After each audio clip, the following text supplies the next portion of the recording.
Fala aí, meu povo. Muito boa noite pra vocês. Bom domingo, de um domingo meio ruim pro Brasil, mas beleza, não é o tema daqui.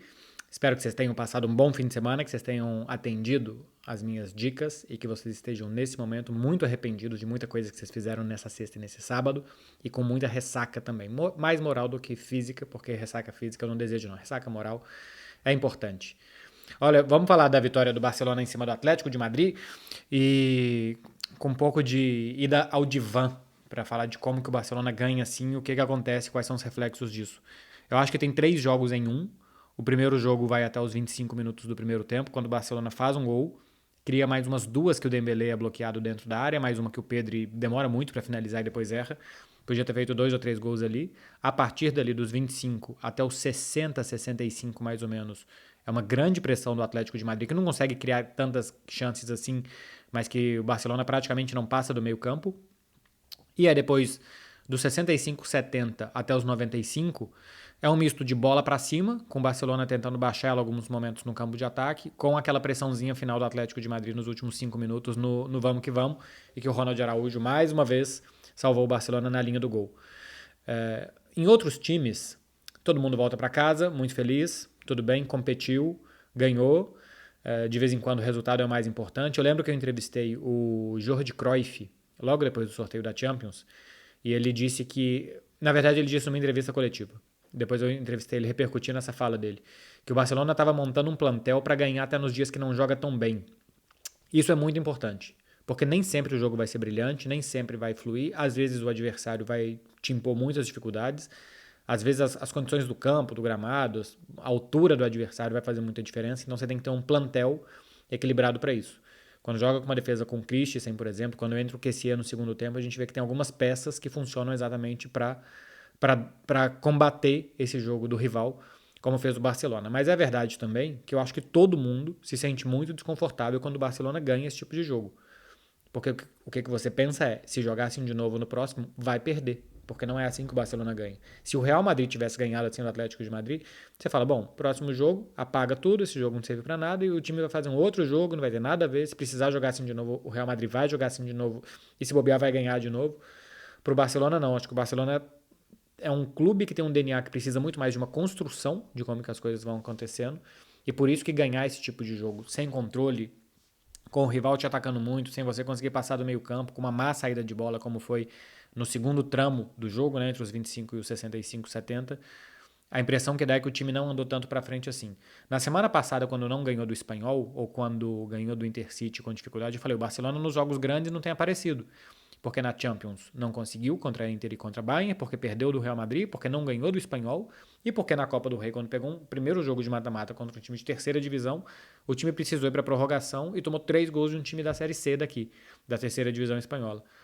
Ganhou o primeiro jogo grande desde aquele 4-0 contra o Real Madrid, sofrendo, ou como você pode dizer também, competindo contra o Atlético, mas a sensação são muito dúbias, assim, são muito antagônicas. De um início de jogo que é bom e depois o time não consegue repetir. Não é que se fechou na defesa e ficou confortável. Não conseguiu, não conseguiu. O Barcelona queria fazer mais vezes o que ele fez até os 25, até os 25 minutos. Que foi o quê? Muita circulação muito rápida. Era difícil de entender o esquema tático, porque começava com 3 zagueiros, com Koundé, Ronald Araújo e Christensen, o Baldé bem aberto, o Frenkie de Jong que voltava para fazer a saída de bola pela esquerda para o Baldé jogar como um atacante mesmo, com o Ansu Fati saindo da posição de 9 para trazer zagueiro com ele e abrir espaço na defesa para as entradas do Pedri e do Gavi, como é no lance do gol, né?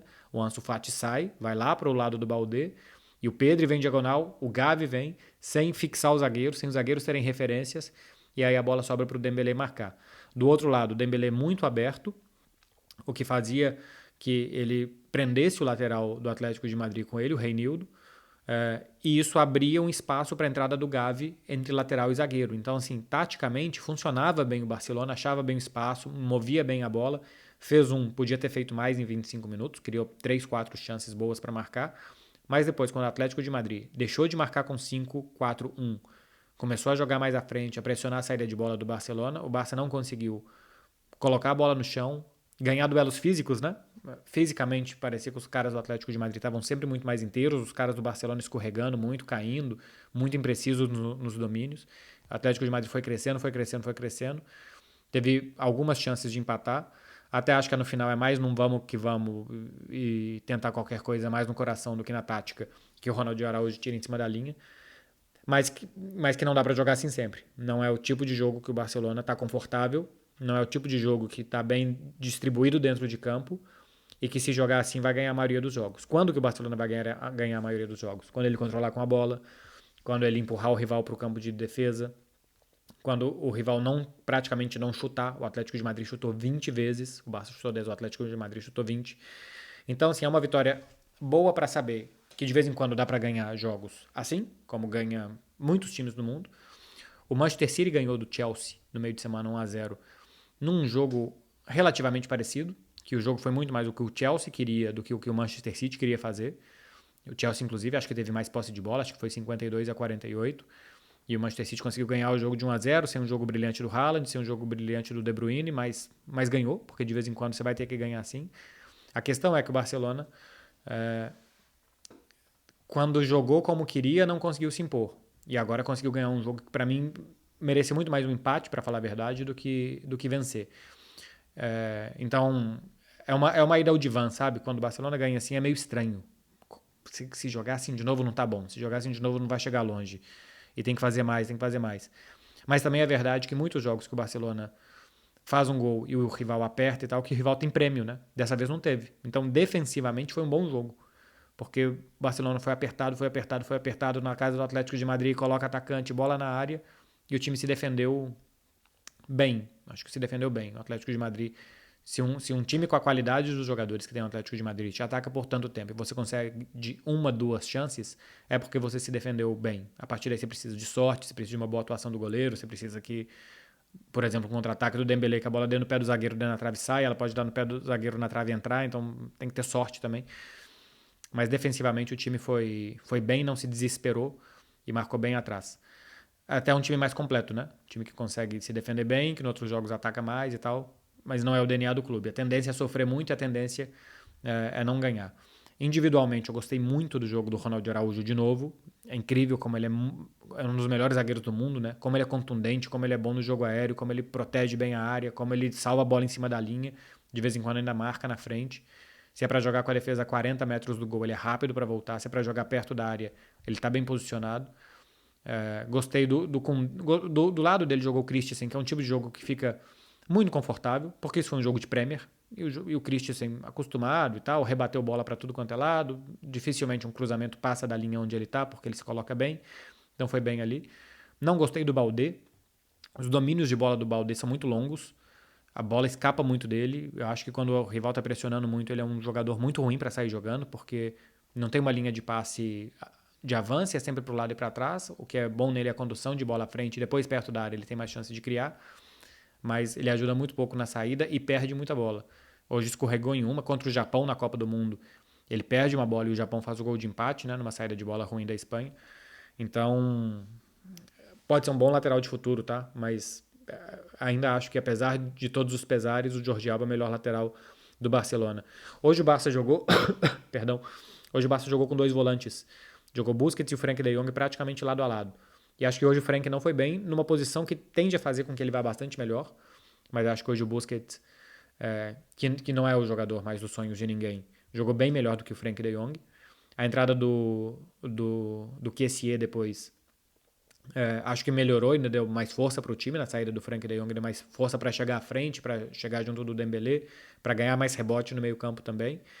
Acho que o Gavi ganhou o prêmio de melhor jogador em campo, mas eu gostei mais do Pedri. O Pedri controla todos os tempos do que está acontecendo, se é para acelerar, se é para frear, se é para tocar de lado, se é para avançar, faz uma belíssima jogada do gol. O Gavi também briga bastante.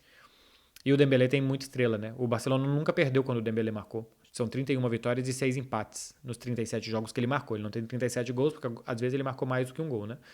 Mas sempre que o Dembélé marcou, o Barcelona não perdeu os jogos. É uma estatística estranha, né? A impressão que dá é que, sei lá, que o Dembélé já fez gols em jogos muito ruins do Barcelona, que o Barcelona perdeu. Mas não, pelo menos empatou. Jogador mais perigoso do ataque, porque o Ansu Fati, um fantasma, entra o Ferran, um fantasma, e depois entrou o Rafinha para ajudar um pouco ali o lado do campo e tentar puxar um contra-ataque. Então o Rafinha teve uma outra função. Mas Ansu Fati, Ferran, Memphis, sempre que esses vão jogando, o melhor sempre é o que tá fora. O Xavi, quando ele chegou, ele disse que queria melhorar os jogadores. Olha o que o Ten Hag tá fazendo com o Rashford. Como o Rashford tá jogando muito melhor do que ele estava jogando antes. O papel de um técnico é melhorar os caras. Eu não sei, sinceramente não sei, até que ponto é culpa do técnico e até a partir dali tem que ser o jogador. Mas, mais uma vez, Ansu Fati, Ferran, se tivesse jogado Memphis, eu duvido que teria sido muito diferente. Sempre esses caras parece que chegaram num limite e que estão regredindo. Todos jogando pior do que eles jogam, do que já jogaram, do que joga o Memphis na seleção, por exemplo, e tal. Então, é uma posição. São jogadores que têm muita margem de melhora. Para esse elenco do Barcelona ser forte, para esse time chegar longe, esses caras têm que melhorar. Não sei se é o Xavi, se são eles, se é um conjunto das duas coisas. Mas Ferran, Ansu Fati. E o Memphis nem jogou, tá? Tô colocando ele na conta aqui só porque eu tô fazendo um balaio, mas Ferran e Ansu Fati muito mal no jogo, praticamente não tocam na bola, não ajudam na pressão. Enfim, não digo que é jogar com um a menos, mas é subaproveitar demais uma posição quando esses caras estão em campo. É isso, meu povo. Desculpa, talvez a voz cansada, tava fazendo o melhor futebol do mundo. E já são 00:30 aqui também, então o dia já foi longo, a voz já fica um pouco prejudicada. Tá bom? Muito boa semana para vocês. Eu vou fazer um vídeo essa semana, eu espero que vocês curtam esse aqui. Mas eu vou fazer um vídeo falando sobre os pontos do Barcelona, até para falar de Ferran, de Ansu Fati e de Dembélé e de Rafinha, principalmente, porque são os que se espera mais. E usando o campinho tático que eu comprei, ó. Vou mostrar para vocês já um pequeno spoiler. Olha como é que ele é bonito. E tem do outro lado também. Então depois eu não sei como é que isso vai ficar no vídeo ainda. Isso aqui foi completamente de improviso. Não sei como é que isso aqui vai ficar no vídeo.